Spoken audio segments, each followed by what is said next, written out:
I'm going to count down the top 10 running backs that have the best fantasy playoff schedules. These are the guys that are set up to absolutely smash in the fantasy playoffs and help you bring home the championship. Now, before I get to those players, let me remind you, if you haven't tried Underdog Fantasy yet, this is the perfect time, because if you're a new customer, not only are you going to get this Patrick Mahomes special on Sunday Night Football, he just needs to go higher than half a yard. You pair that line with any other line or lines you like and potentially 20x your entry. But they're also going to give all new customers who join using our promo code ENDGAME this 100% deposit match, dollar for dollar, up to $100. Take the money they give you, put it on the Mahomes line, combine it with any other line or lines you like, and potentially 20x it. Now, before I count down this top 10 list, I need to let you know this is not a rankings list. This is not how I rank the guys. These are just some running backs that have the best playoff schedules heading into the fantasy playoffs. And let's start with an honorable mention here, and that would be the Browns running backs Jerome Ford and Kareem Hunt. In the fantasy playoffs, they get the Bears, who are allowing the 23rd most points, the Texans, who are allowing the 17th most points, and the Jets, who are allowing the 24th most points. The issue here is it's the Browns. It's Jerome Ford. It's Kareem Hunt. For some reason, even though we don't know who the quarterback's going to be, even though they have a fantastic defense, even though they have a good run game, they don't run the ball a lot. I don't know why. It's crazy. Not to mention these guys are splitting carries, but they do have a great schedule, so I figured I'd have to throw them in here because really they have a top 10 schedule. It's just not a top 10 situation. All right, with that out of the way, let's get to the actual list here. Let's start at number 10 with Rachaad White. In the fantasy playoffs, he gets the Green Bay Packers, who are allowing the 21st most points to running backs. Then he does get a little bit of a tough matchup against the Jacksonville Jaguars, who are bottom 5 in terms of points allowed to the running backs.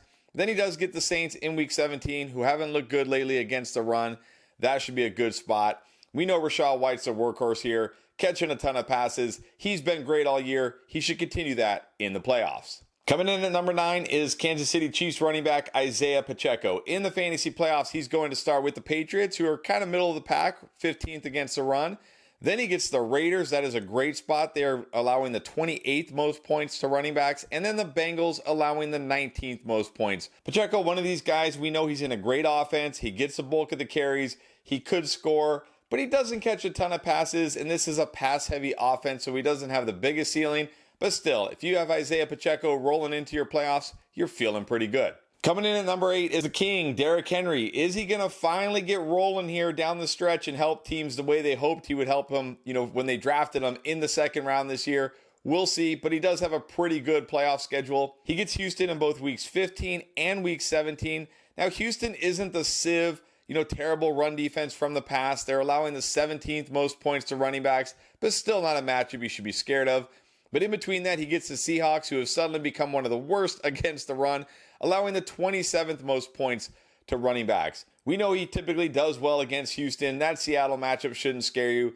Maybe Derrick Henry finally comes alive down the stretch. Coming in at number 7 is Josh Jacobs, another guy who started very slow and could have a strong finish here. We know one thing about Josh Jacobs, he's going to get crazy volume. Head coach Alec Pierce wants to get this guy 20 carries every single game, this old school, tough-nosed football, and it seems to be working, and he has a fantastic schedule in the fantasy playoffs. He starts with the Chargers, who give up the 20th most points to running backs.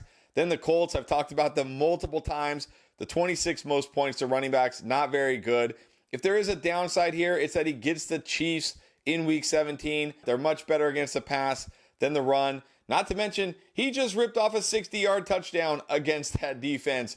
Josh Jacobs, another guy who should come on late and be very good in the fantasy playoffs. Coming in at number 6 is Christian McCaffrey. And again, this is not a rankings. Christian McCaffrey, obviously the number 1 running back in fantasy, and he's pretty much matchup proof. But he doesn't have the best playoff schedule, but still not worried about it. But he does have a very good playoff schedule, starting with the Cardinals giving up the most points to running backs. This is absolutely a smash spot in week 15. Then he does have to travel to Baltimore against the Ravens. They're allowing just the 14th most points to running backs.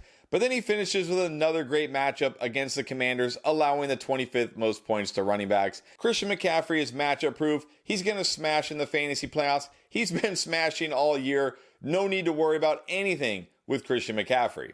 All right, let's jump into our top 5, starting with teammates Najee Harris and Jaylen Warren. It's hard to really say one guy is ahead of the other. They pretty much split the work here.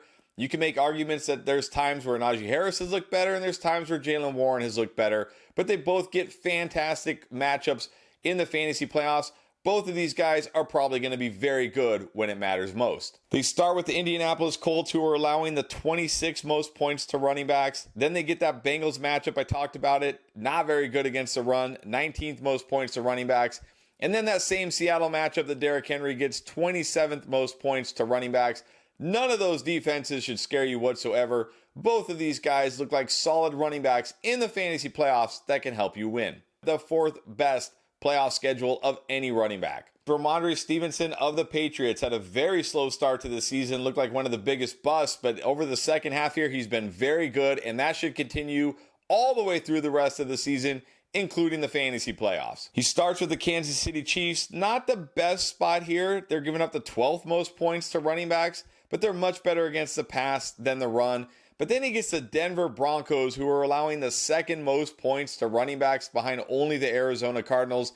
And then he finishes with the Buffalo Bills, who have been terrible against the run without Matt Milano, currently allowing the 22nd most points to running backs. If you held on to Ramondre Stevenson through the rough times early in the year, or if you went out and bought low on Ramondre Stevenson, you got to be feeling great heading into the fantasy playoffs. He could absolutely smash when it matters. Speaking of a running back who could absolutely smash when it matters if you bought low or held on to, is Bijan Robinson. Finally looking like the guy we wanted to see, basically because the Falcons are actually giving him the ball again, right? He's getting 15 plus carries. They're using him in the passing game. He looks great. He looks like one of the best running backs in the NFL already, and he has a fantastic playoff matchup. He starts with the Carolina Panthers, currently allowing the third most points to running backs. Then he gets the Indianapolis Colts. They rank 26th against running backs. And then he finishes with the Chicago Bears. They rank 23rd against running backs. Those are all bottom 10 run defenses. He's a fantastic player. You got to think he's only going to get more and more involved in this offense. And the Falcons are fighting for a playoff spot. Bijan Robinson is absolutely set up to win championships down the stretch. At number 2 is Austin Ekeler. People are a little worried about this guy right now. Oh, he looks slow. Maybe he's lost a step. I mean, maybe he has, but here's my response to that. Who cares? You didn't draft Austin Ekeler because he's a burner, because he rips off long runs. You drafted Austin Ekeler for the touchdowns and the pass catching. And he should do that in the fantasy playoffs because he gets 3 absolutely fantastic matchups. Starting with the Las Vegas Raiders, who are allowing the 28th most points to running backs. Then the Buffalo Bills, who rank 22nd against the running backs. And then he gets to finish with that Denver defense, still allowing the second most points to running backs. I know people are saying, oh, the Denver defense has gotten better. You're right, it has, but they're still terrible against the run. Austin Ekeler is set up to absolutely smash in the fantasy playoffs. If you've got him, don't panic. He's going to be great when it matters. But the best fantasy football playoff schedule for running backs, without a doubt, has to go to DeAndre Swift of the Philadelphia Eagles. He's already been great most of the year. I know there's worries here. Jalen Hurts vultures touchdowns. He doesn't catch a ton of passes. But in the fantasy playoffs, it's probably not going to matter because he starts against the Seattle Seahawks. I talked about them. 27th most points to running backs. Then the Giants, giving up the 29th most points to running backs. And then he gets that Arizona Cardinals matchup, that absolutely smash, no-brainer matchup. Every running back that plays against the Cardinals goes off. Even Royce Freeman had 77 yards and averaged 6 yards per carry against this defense. DeAndre Swift could legitimately be a league-winning running back in the fantasy playoffs. If you've got him, hold on tight and feel good that he could help you bring home that championship. And we're here to help you bring home that Week 13 win. We've got everything you need to set your winning lineup and take home the W this week. Check out our Week 13 playlist right here.